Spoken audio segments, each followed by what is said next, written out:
The real problem of Nigeria, of course, everybody knows, is bad government. Bad government. And the only reason bad government has lingered in Nigeria and in all of Africa, for that matter, is because of something that is fundamentally amiss in our culture, African culture. Look, the average Nigerian is smart, but not brave. Bravery is lacking in our culture. We are raised in Africa, in Nigeria particularly, to set survival as the highest virtue. And that's a mistake. Survival shouldn't be the highest virtue. In fact, survival in some cases is not a virtue. To live or die for a purpose should be the highest virtue. It should be engineered into the culture of a people if they're going to be a people. Now, survival would have been okay while we're still isolated as people, as a tribe, isolated. We were not part of the rest of the world. We were living maybe in villages and tribes, in whether in the tropical rainforest or in the deserts or wherever we were living, isolated in tribes. And survival was important because we had to find a way to just survive. That was all we lived to survive. So the culture that formed in those villages, in those places, in those interiors of Africa were survival culture. And that's why it was easy for other races to come and take advantage of us, because we didn't want to die. We just wanted to live. We were raised. All our culture was about survival at any cost. Just survive. That's a mistake. And the only way we can change this is going to be by changing the messaging. And this is something that only preachers and teachers can do. The classroom and the pulpit is the place to change this.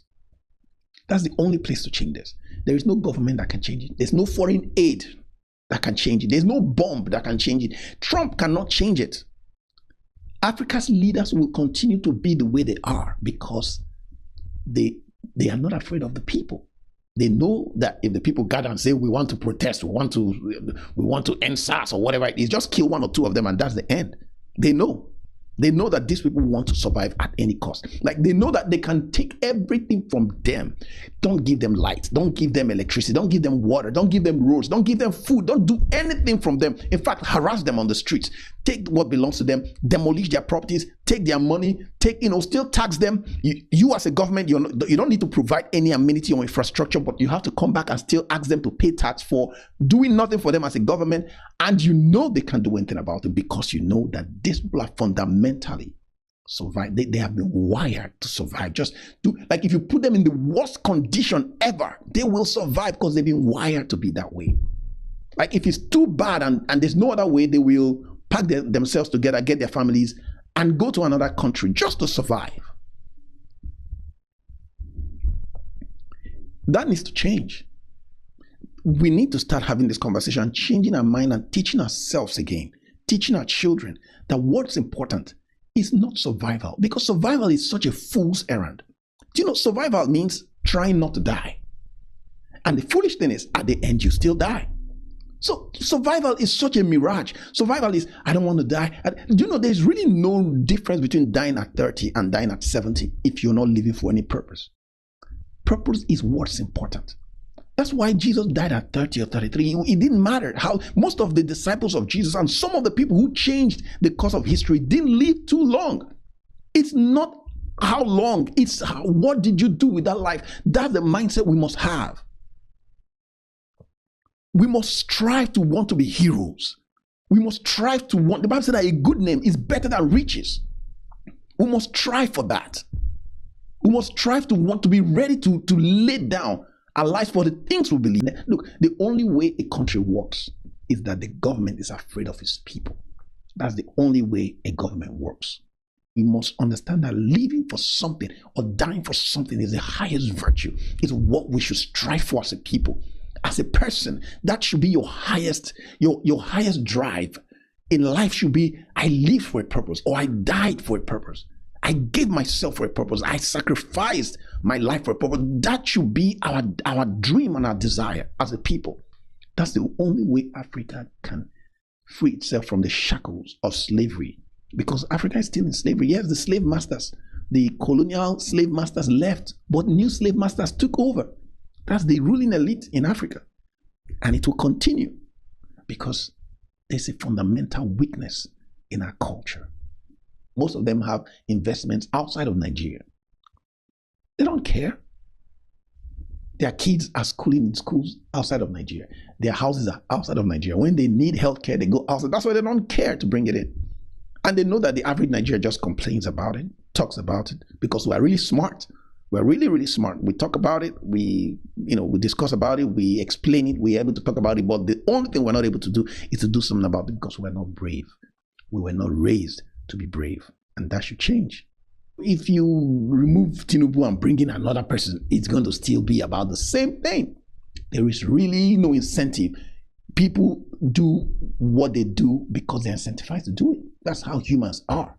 Humans respond to consequence. If there's really no consequence, people typically don't do the right thing. All over the world. It's not just in Africa.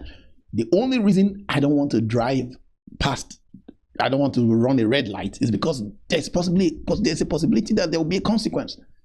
I might get pulled over. I might get a ticket. I might get hit or something. But if there were no consequence, people would typically not obey the law. That is just the truth all over the world. But let me tell you one interesting thing. When people are conditioned from it might begin with fearing consequence. After a while, it becomes a mindset. That's why after a while, even when there is no police around the corner to give me a ticket, after a while, I'm now conditioned to just stop at the red light, to stop at a stop sign.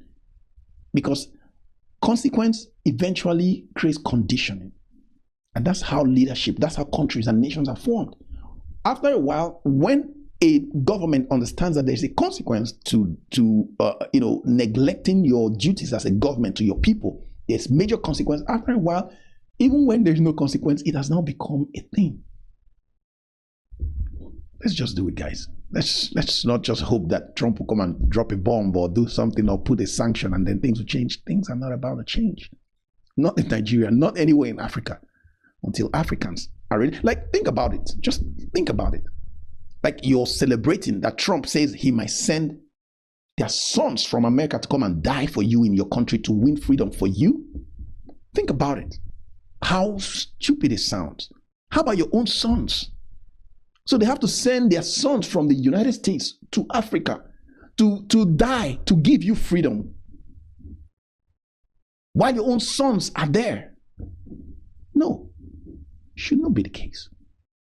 It will not happen. Their sons, their blood, the blood of the sons of and the kids of Americans can't be the one to give peace to Nigerians. It will be the blood of Nigerians that will give freedom to Nigerians.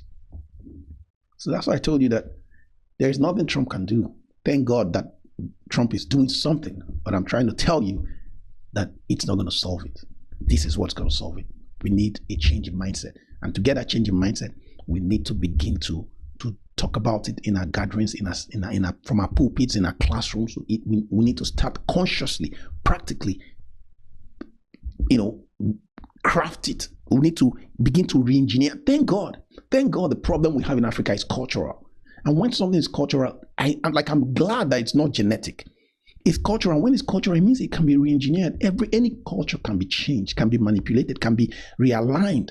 But it has to be deliberate. It has to be what's the word now? It has to be intentional. We have to have leaders of the communities and thinkers and people who have this mindset to begin to advocate for it. Begin to give your life. Let's do it. Let's start going to schools and going to places where we can make effect changes, from pulpits in classrooms, changing the curriculum of schools to begin to put in our kids and even in ourselves the mindset of purpose. Let's remind ourselves. Let's make ourselves believe it. Let's say it till we believe it. That it's better to live or to die for a curse than to survive. Survival is not a virtue. Purpose is a real virtue, people. Let's do it. Hey, if you were blessed by this video, please like and subscribe to help us grow the channel.